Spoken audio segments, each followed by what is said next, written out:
Non DCR solar पॅनल्सचा वापर औद्योगिक, व्यावसायिक आणि घरगुती प्रोजेक्टसाठी वापरता येणार नाही.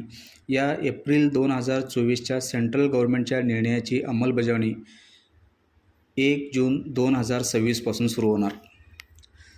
जर या निर्णयाची अंमलबजावणी सुरू झाली तर नॉन DCR सोलर पॅनल्सऐवजी DCR पॅनलच वापरावे लागतील, जे नॉन DCRच्या तुलनेत 40% महाग आहेत.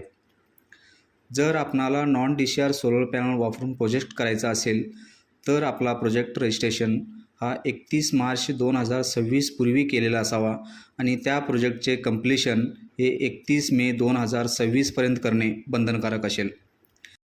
नॉन DCR सोलर पॅनल्स म्हणजे इम्पोर्टेड सेल्स किंवा कंपोनंट वापरून तयार केलेले सोलर पॅनल्स, जे मोस्टली चायना किंवा व्हिएतनाम या देशातून येतात. ओव्हरऑल या निर्णयाची अंमलबजावणीनंतर सोलर प्रोजेक्ट कॉस्ट ॲव्हरेज 9 ते 10,000 पर किलोवॅट वाढणार आहे. सध्या या DCR सोलर पॅनल्सचा वापर PM सूर्यघर योजनेसारख्या सरकारी सबसिडी असणाऱ्या प्रोजेक्टमध्ये वापरले जातात. ते या निर्णयानंतर रेसिडेन्शियल, कमर्शियल आणि इंडस्ट्रियल या तिन्ही प्रोजेक्टसाठी कंपल्सरी असतील. आता या निर्णयाची अंमलबजावणी चालू होईल का नाही हे मात्र जून 2026मध्येच कळेल, कारण याचा अधिकृत GR अजून तरी निघालेला नाही. बाकी काय होईल या निर्णयाचे याचे अपडेट मिळतीलच. तोपर्यंत धन्यवाद.